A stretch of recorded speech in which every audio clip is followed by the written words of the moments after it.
Olá para você que está nos assistindo em casa, no trabalho ou no carro.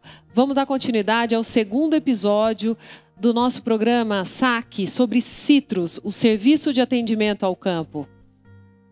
Massinha, e o preço? Tá bom? A gente fala que é um ano histórico e um ano satisfatório, né? Mas tem um grande outro problema, né? Que a gente para e pensa que fica um pouco assim difícil, né? Que é o custo de produção da próxima safra. O pessoal vai começar a buscar alternativa por causa de custo, né? E a gente tem um certo medo que a qualidade vai cair um pouco.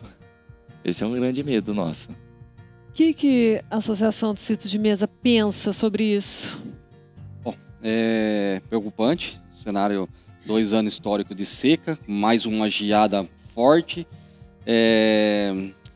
O índice de greening explodindo, com essas plantas agora que debilitadas agora, o greening assustou todos os produtores. Custo de insumos, fertilizantes, absurdo. Estamos falando aí em torno de uma tonelada de cloreto de potássio de $400 do ano passado, batendo na casa do $1.000 esse ano já. Quer dizer o quê? Plantas mais debilitadas, florescimento tardio, menos água, plantas mal nutridas.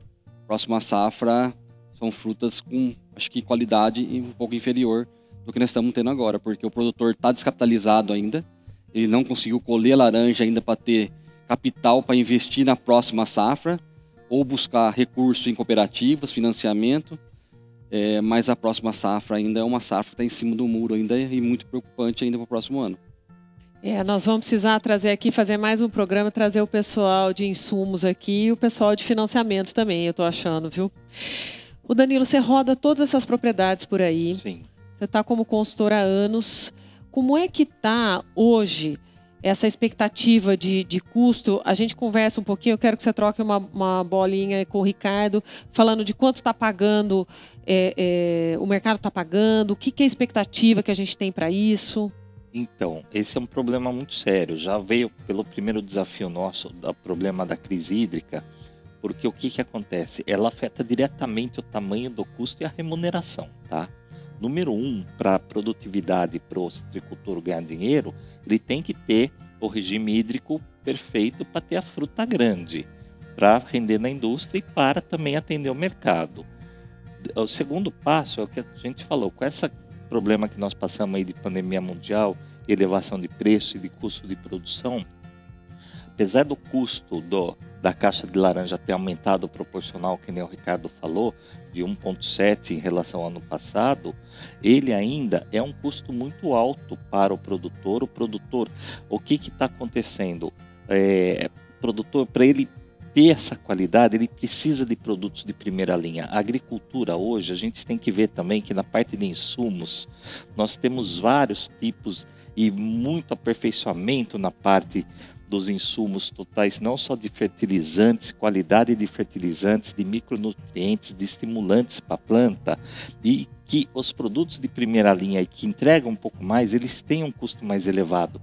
E está sendo meio impeditivo do produtor usarem os produtos de primeira linha por causa dessa estrangulação do preço, tá? Apesar de produzir o número de frutas com menor peso, acaba tendo faturamento menor e já não dá para ele usar esses outros produtos que ajudariam, principalmente os novos estimulantes que ajudam a diminuir efeito hídrico, né, de estresse hídrico em planta, ajudam a melhorar a florada e qualidade de fruto no geral. Nós temos esse problema muito sério no dia a dia do produtor. Então é muito importante o produtor entender a cadeia inteira, tudo que nós estamos tendo de problemas, de dificuldades, tá? E onde pega, até para ele poder se estruturar e saber quais são as oportunidades e as melhores estratégias para ele usar, para ele ter o melhor produto dele com menor custo, mas com a maior produtividade e melhor qualidade. Então é fundamental a gente fazer esse bate-papo mostrando onde estão todos os gargalos, onde estão todas as dificuldades da citricultura, para a gente embasar o produtor, para ele poder tomar decisão de estratégia, porque se a gente não tiver produtor produzindo bem, ganhando dinheiro e satisfeito com o negócio, ele vai comprometer a cadeia inteira. Então, hoje, eu parabenizo pela iniciativa do programa, porque a gente tem que levar toda essa informação para o produtor. Se nós não levarmos, o produtor não tiver ciente de tudo e dessas oportunidades que existem dentro, é aí que a gente está conseguindo sobreviver e deixando o mercado nosso ainda mantendo, porque a história da citricultura é muito bonita. Nesses últimos 15 anos, nós vínhamos de 850 mil hectares de área plantada de citros, hoje nós temos 420 mil e nós mantemos a mesma média de produção. Então a citricultura e os citricultores, eles são produtores altamente tecnificados, competentes e que conseguiram em 15 anos duplicar a produtividade, entendendo essas dificuldades todas que nós estamos colocando aqui. E eu acho que essas informações ajudam demais no desenvolvimento do setor e dando agora até um exemplo do que o Tony falou, das próprias dificuldades do greening da doença e da mudança de regiões de citros, procurando regiões novas que não têm greening, e a expansão do mercado de citros, não só em outras regiões de São Paulo, do Paraná, de Minas, mas do Brasil inteiro, por causa das dificuldades da própria doença. Então a gente tem que entender o mercado de citros como um todo para auxiliar o produtor nessa extensão e no que ele pode tirar o melhor proveito para a sobrevivência dele, que é o nosso fundamental. E a gente gostaria de deixar sempre a citricultura como das culturas que entregam uma melhor remuneração para o produtor, tá, das outras. E esse é o nosso objetivo aqui. Não só remuneração, como numa cultura a cultura que mais gera emprego por hectare. Isso é muito importante e é que gera mais renda per capita para o município. Então, é uma cultura que, assim, temos que... É uma cultura que vem de família. Vamos abraçar os citros, né? Então, é uma cultura que você tem, assim, que gera emprego e que gera alimento, que gera saúde, e tudo uma cadeia envolvida e que gera renda para o município. Onde tem a citricultura, tem comércio ativo, tem renda, tem movimento... então gera muito emprego por hectare onde há citricultura. Olha que beleza. A gente sabe muito bem que a citricultura faz aí um crescimento muito legal nas regiões e um crescimento muito positivo, né? Porque a gente tem realmente uma citricultura muito tecnificada. E a gente falando aí de remuneração, né? Remuneração para o citricultor, enfim. Como é que a indústria, como é que está a indústria hoje? Você mesmo acabou de dizer para a gente a respeito eu acho muito legal isso na citricultura, não são em todas as culturas, mas como a citricultura ela é menor, né? De uma certa maneira a gente tem menos pessoas envolvidas ali, não porque não tem muitas pessoas envolvidas, mas porque é uma cultura menor, né, comparada a outras culturas, todo mundo se conhece e as pessoas são muito solidárias umas com as outras, dizendo, não, ele tem razão, vai melhorar. Enfim, que outras culturas, muitas vezes você não ouve, fala, não é assim que funciona, enfim. Você mesmo estava dizendo para a gente assim, não é culpa do citricultor, ele está entregando mais fruto, mas o contrato é via peso. Então, como é que é isso hoje dentro da indústria? Olha, o que a gente está vivenciando efetivamente? Preços internacionais, embora subiram nos últimos 90 dias, ele ainda é muito abaixo do que ele era antes da pandemia. A gente não pode esquecer que a gente passou por uma pandemia há praticamente 24 meses, a gente está vivenciando uma pandemia, no Brasil há 18, 17 meses, alguma coisa assim. Mas o primeiro impacto que surgiu quando veio a pandemia em 2020, que aí preocupou todo mundo, porque o mercado mundial parou, a exportação de container parou e o negócio ficou meio travado, as preocupações como o mercado exportador viveria com isso. Porque as grandes empresas exportadoras têm navio próprio, mas os pequenos exportadores dependem de uma frota alugada, vamos dizer assim, de comercial. E isso, para a gente, foi uma surpresa bastante agradável quando o mundo parou, os lockdowns vieram e o mercado de fruta, de suco, continuou consumindo mais do que estava. Então, naquele momento, alguns estoques que estavam parados na Europa, nossos concorrentes, eles foram sendo vendidos para abastecimento de uma pessoa que precisava consumir algo de qualidade, pensando que aquela doença ninguém sabia o que era, mas uma vitamina C de um suco poderia dar uma resistência maior. Então existiu uma evolução, tanto nos Estados Unidos quanto na Europa, de consumo. E aí vem aquela questão, consumo gera preço. E o que a gente viu não foi essa questão de consumo gerando preço. O preço antes da pandemia, em 2019, ele saiu para entendimento de $2.200 uma tonelada de suco a 66 Brix, ele veio para 1.400 em outubro de 2019. Caiu $600 por tonelada. Por que caiu, por que não caiu? São questões no mercado citrícola. Quem conhece isso aqui sabe do tamanho que nós estamos falando, do poder que existe nesse mercado. E aí o mercado inteiro recuou de preço. E hoje nós estamos conseguindo recuperar parte desse prejuízo lá atrás que veio. Hoje a gente está falando de suco próximo a $2.000 a tonelada. Mas isso o que significa, Ricardo? O que você quer dizer com isso no mercado internacional? Você voltou o preço, é a mesma coisa? Não, não é, porque a gente vive uma inflação, o mundo vive uma inflação. A gente tem que lembrar que um euro em 2019, euro-dólar, o pareado, era 1,05 para 1. Hoje eu estou vivendo 1,2. Então, quer dizer, o suco do Brasil entregue na Europa, ele é 20% mais barato em euro do que ele era há 2 anos atrás. Então, comparativo, o consumidor europeu, que pagava 1 euro o litro do suco, que representava $1 ou 1,05 dólar o litro, hoje está pagando menos de 75 centavos, 80 centavos de euro o litro. O consumidor europeu está pagando hoje suco muito mais barato do que há 2 anos atrás, certo? E a gente está vivenciando um movimento de briga. Internamente no país existe uma procura pela matéria-prima, que ela está escassa, existe pouca matéria-prima distribuída em todas as indústrias que tem. Nós temos capacidade de moagem de mais de 350 milhões de caixa e tem 200 milhões de caixa disponível. Então existe uma briga de mercado, sim. O produtor lá fora está tendo uma precificação de briga, mas ela está no limite da precificação internacional. Quando eu falo de $1.800 a $2.000 a tonelada de exportação, eu não posso pagar para essa matéria-prima por questões de custo mais do que $1.500 de matéria-prima. E essa matéria-prima hoje, se a gente for considerar, está chegando a quase $1.700 por tonelada, a matéria-prima só posto fábrica. Então, a competição está muito séria.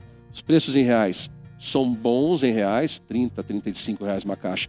É um preço em real bom, só que ao mesmo tempo isso não consegue remunerar por tamanho de fruta o produtor de uma forma ideal. Ele se sente como se ele estivesse recebendo R$22 uma caixa, porque ele colhe um pé de laranja que poderia dar 2 caixas peso, está colhendo 1,2 caixas peso. Então, a quantidade de reais produzido num pé de laranja, que deveria ser R$60, vamos dizer assim, está produzindo 40. Então, falta remuneração para ele pensar, como o Tony falou, no investimento da safra seguinte. Tem uma pressão cambial em cima dele, a maior parte dos produtos nossos são importados, a parte de cloreto de potássio é toda importada, os defensivos são importados, todos redeados em dólar, e nós estamos vivenciando hoje um câmbio de 5,40, 5,50, coisa que a gente vivenciava há 2 anos atrás, 3,70 a 4. Então, existe uma sobrecarga de custo na operação, existe uma diminuição da rentabilidade do produtor por questões de peso, e a indústria, ela é receptora de tudo isso. Ela só é a indústria, que eu digo o seguinte, a indústria citrícola, a citricultura brasileira chegou nesse nível de pujança porque tem as indústrias de citros por trás. Porque a indústria, nenhum país tem uma capacidade de produção de 300 milhões de caixa. Certo? Só o Brasil tem isso. E por que ele tem isso? O Tony falou, o mercado consumidor leva 80 milhões de caixa. E o que a gente faz com o restante? Vira suco concentrado ou suco fresco para exportação. Então a gente só conseguiu fazer essa citricultura virar essa questão remuneratória ou de áreas porque existe uma indústria citrícola por trás de tudo isso. A Flórida perdeu o potencial. A Flórida não existe mais aquilo que a gente brigava na Flórida. 240 milhões de caixa reduziram a 45 milhões de caixa. Então, na verdade, é o seguinte, o mundo depende da citricultura brasileira ou da citricultura paulista. Aqui é a nossa força. E a gente precisa melhorar esse trabalho nosso, a gente precisa melhorar essa linguagem dessa exportação. Nós temos um bem maior na nossa mão e a gente não está conseguindo trabalhar isso de linguagem que traga remuneração. Para a indústria, que a indústria repasse ao produtor. Isso é uma indústria de repasse. Só isso. Se eu conseguir ter remuneração vendendo um produto lá fora, posso pagar R$60 a caixa ao produtor? Deveria. Como? Vendendo suco a $3.000, não a $1.900, $2.000.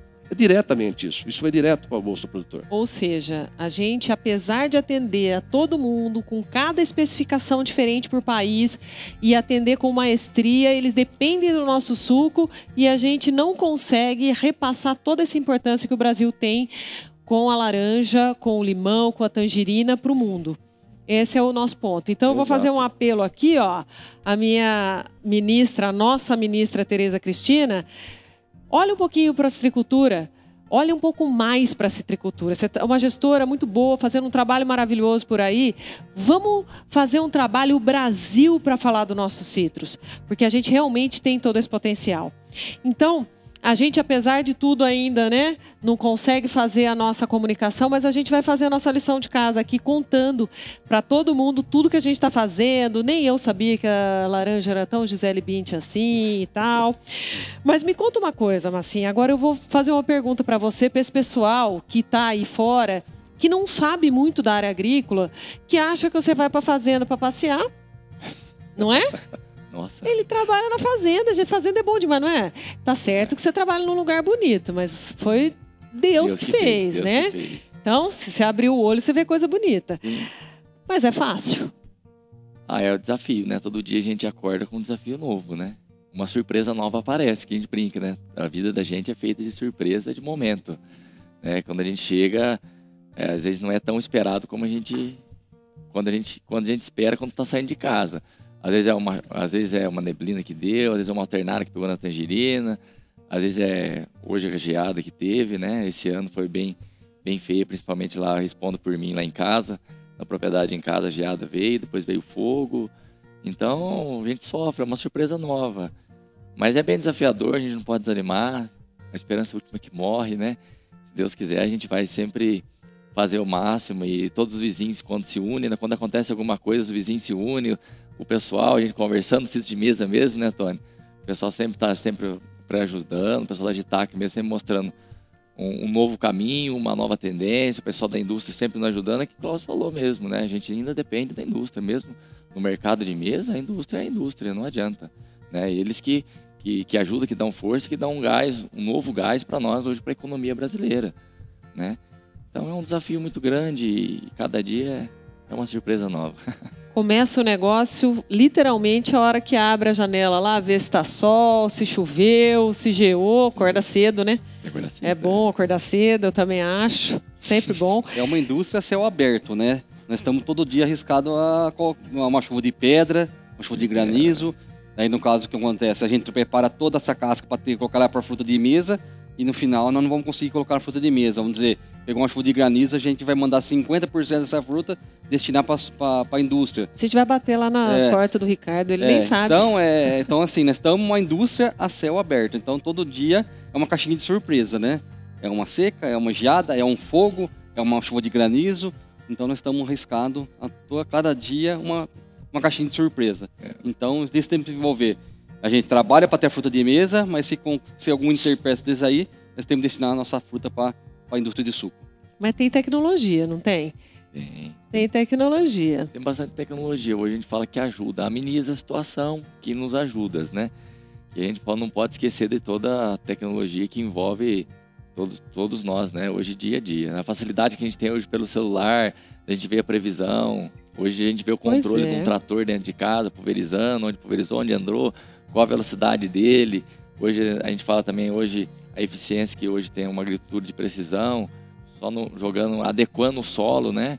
Graças a Deus a gente fala que tem que ter sabedoria, paciência da conversa, da união entre amigos, né? Que a amizade hoje é o principal ponto que a gente fala, que é a amizade, é os amigos, conhecimento, de troca de informação. E a gente tem que estar sempre trocando informação e sempre aprendendo, né? E saber o horário certo, o momento certo, naquele ideal tempo, né? E a tecnologia da indústria, então? Olha, ela vem crescendo nos últimos 50 anos. Nós temos que entender que a indústria citrícola brasileira ela começou em 65. Ela é recente, né? Pensando em indústrias assim. Não mudou muito em termos de tecnologia, extração de óleo, aromas, etc. Mas ela foi se evoluindo bastante, sim. Ela foi conhecendo coisas na extração, na parte de bebidas, na parte de qualidade, a parte de saborização, a parte de aromas principalmente. A gente brinca lá na fábrica é o seguinte, da laranja, aquela questão do boi você tira até o berro, da laranja você tira inclusive o berro que não existe. Você retira realmente tudo, né? Desde a parte do suco, da casca vira CPP para alimentação animal, das células de óleo vira aroma, vira a parte de terpenos, a parte de diversas coisas que saem dessa indústria citrícola, que na verdade eu reputo que é uma das coisas maravilhosas que tem. Eu sou apaixonado por isso, na verdade, nasci embaixo de um pé de laranja, como os meus amigos brincam, né? Meu pai sempre foi da parte de indústria e parte de produção. Então a gente está vivendo isso aí há muito tempo, tanto da parte de produção e da parte de indústria. Então é apaixonante realmente. E essa tecnologia, essa evolução da tecnologia, cada dia que passa, tem sim uma coisa nova surgindo. Algumas questões de repente, de fibra da própria célula, daquela vesícula da garrafinha da laranja, aquela célula vira um outro negocinho que vai fazer o muffin, que vai dar uma maciez em muffin. Então existe muita coisa ali dentro. Da própria fibra faz o muffin, que ninguém sabia. Pô, mas como é que faz essa questão desses muffinzinhos americanos macios? E na fibra da laranja, da fibra daquela polpinha da laranja. Então é muito interessante. Tem coisas novas surgindo. O mercado sempre quer uma inovação daquilo lá.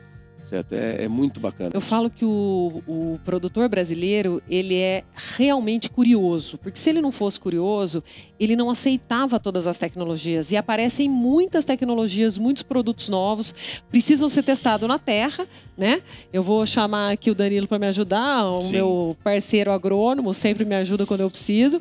Porque é isso, né, Danilo? Claro que a tecnologia, a agronomia a precisão, enfim, é super importante, mas ainda o cultivo é feito na terra. Né? Exatamente. E daí nós temos que levantar agora e falar um pouco, enaltecer o terceiro ponto que não está aqui presente, né? Que é a pesquisa. Querendo ou não, se o Brasil, a gente tem que, olhando no macro da citricultura, é um case de sucesso mundial e eu considero, em termos de indústria, o maior case do Brasil, tá? De exportação e de domínio mundial de um segmento, mas tudo isso tem uma base que é a pesquisa nossa e que o Instituto Agronômico, principalmente a estação do Centro de Citricultura de Cordeirópolis, que hoje é o Centro Latino-Americano de Citricultura, tá? Ele é responsável pela sobrevivência da cultura. A gente tem que lembrar que o citros ele passou por inúmeros desafios de doenças, de problemas e de doenças que iriam dizimar a cultura. Não teríamos como sobreviver se nós não tivéssemos uma pesquisa forte e todo o desenvolvimento que deu o apoio e dá o suporte para a sobrevivência dela.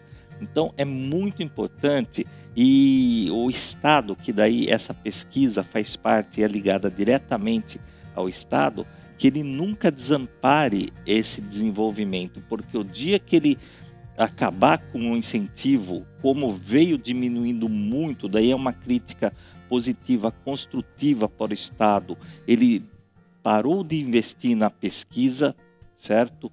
Principalmente da citricultura, a ponto da indústria, com os produtores terem que fazer uma pesquisa paralela, se conscientizaram pela necessidade, foi quando se formou o próprio Fundecitos, para ajudar nisso, por falta de participação do Estado na função básica dele, que era incrementar e era apoiar a pesquisa para o sucesso que nós temos, esse case do negócio da citricultura. Então, é muito importante, dentro de tudo que nós estamos vivendo e acontecendo, a agricultura hoje, a palavra de ordem é agricultura de precisão. E a agricultura de precisão, ela vem da pesquisa, ela vem desse desenvolvimento.